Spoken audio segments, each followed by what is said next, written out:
everyone. It's Kimber Schaefer here for Rage in the Cage OKC News, and we are here at R1 MMA in Choctaw. We are hanging out with this guy, Edwin Williams, and we couldn't be more excited. We're welcoming you back to another Rage in the Cage card. You were supposed to fight Billy Parvin. He had to pull out of the fight, and Teddy Potts has so graciously accepted and is going to be your opponent going in. So, I know that you've been training for a fight versus Billy. Has anything changed up knowing that Teddy Potts is going to be your opponent this time? No, there's nothing that we're going to change. Make sure we have high conditioning, make sure my cardio is good. I'll definitely look to make sure I set the pace, and I'll be the bigger fighter going into this fight. Well, and we are going into a new year, it's January 2016. So what are your goals? Have you set some specific goals for your fight career this year? I definitely want to try to make it to WSOF or RFA. UFC, of course, is everybody's aspiration. But I definitely want to make sure that I continue to improve. I want to fight for Rage in the Cage as long as I can. This is my home city, being from Spencer, Oklahoma, so I definitely want to stay here locally as long as I can and develop myself. Well, I love that. And you've got this fight set for January 23rd for Rage in the Cage 43. And then you've got another upcoming fight, possibly February 27th for, I believe it's a title, and that one's going to face Ken Coulter. And I know that there's been some bad blood against, between you two in the past month. And I did talk to Ken a little bit about that as well in his fight. What do you have to say about, this fight, January 23rd? Let's focus on that. And then upcoming your February 27th bout. At this time, I got to make sure that I give Teddy Potts all the respect that I can. No disrespect to Ken Coulter, but everything right now is for Teddy Potts. I'm going to be 100% professional for this. This is my 18th fight or something like that. I'm definitely going to make sure I focus on him. Everything after that fight, I'll be more than open to talk about any other opponent. I love that. I love that you are really staying on point and on key. And even when a reporter gets in your face asking you about the future, you're able to hold your own. And so I really appreciate that. And I respect that. And so let's talk about this fight against Teddy Potts. Obviously, this is a last-minute replacement for you. You said you're not really changing up your game plan or anything for it. So when you go into a fight, are you a fighter that likes to go in with a kind of a mental game plan, but yet, obviously you have to be flexible and change it, or do you just go in and just go with the flow? No, Mike Tyson said it best. Everybody has a game plan until they get hit. So the best game plan is not to have a game plan. There's only a couple things I can make sure that I'm in control of in the fight. My cardio, my effort, and overall how I perform. As long as I'm doing everything I need to in the gym, and I definitely have the right people around me. Matt is helping me with all aspects of my game. I definitely got to thank JR, Braden Smith, Frank Jones, Manny Marrero. Manny currently right now is our 155 champion. Those guys are pushing me to a limit that I've never been pushed to before in my career. Well, and I love that. And you're fairly new here at R1. You've trained at other local gyms, correct? And how has your transition here to R1, do you feel like it's pushed you to another level? Because you are training with, champions, UFC fighters here.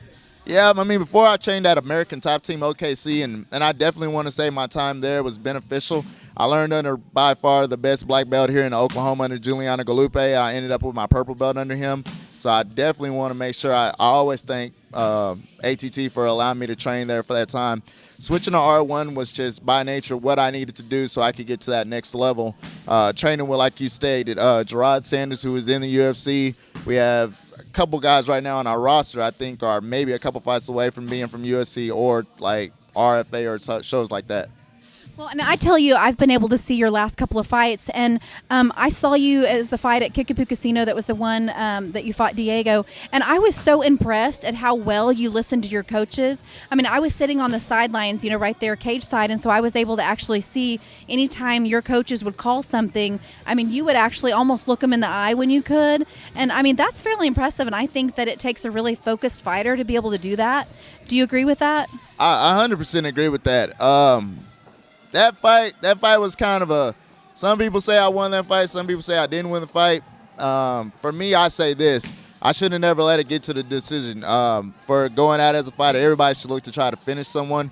I don't hold nothing against that. Hopefully down the road I get a rematch with that fight. If not, then, it is what it is.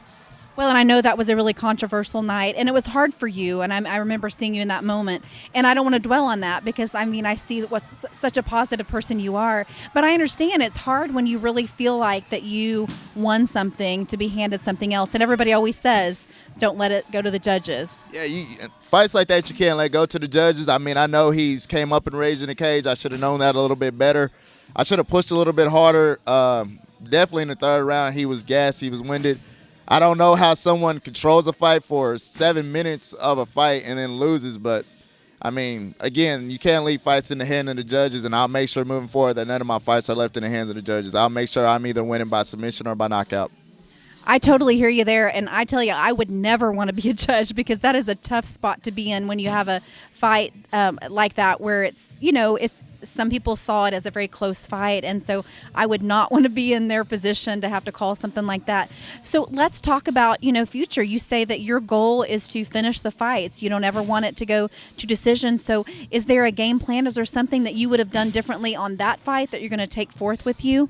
Definitely, I'm just going to keep moving forward. I mean, I've had a lot of experience moving forward in fights, so I'm definitely going to make sure I rely on that. The fact that my cardio has increased even bigger, the fact that my body's now settled into 145, I mean, I'm able to walk around at a higher weight, and I'm not having to cut as much weight. That's definitely going to help me moving forward in my fights. All right. Well, speaking of moving forward, you guys move on forward, move to your computer, wherever you need to move to go purchase those tickets to Rage in the Cage 43. You can also get them from this guy or any other fighter on the card. Hey, do you have any sponsors or shout outs before we wrap up? Yeah, I definitely want to go ahead and thank the Landing Zone here in Midwest City. I will be having my official after party there. I want to definitely thank Booger Reds here in Midwest City, another bar that I worked at. Great fans, great family there. And Black Butterfly Tattoo. All my ink work that's done on my body has all been done by Charles Hayes. I definitely want to thank those guys for supporting me and moving forward. I love it when fighters have some sponsors, and you really are. I mean, to me, that's showing that you're taking your career very seriously. Thank you. I just want to thank those people for endorsing in me and believing in me.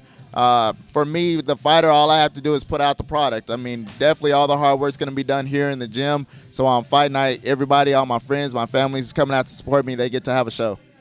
All right. It is going to be quite the show. I agree. You guys, you've got to go out and see Rage in the Cage 43. These guys are putting it all on the line. It is the ultimate test in the cage.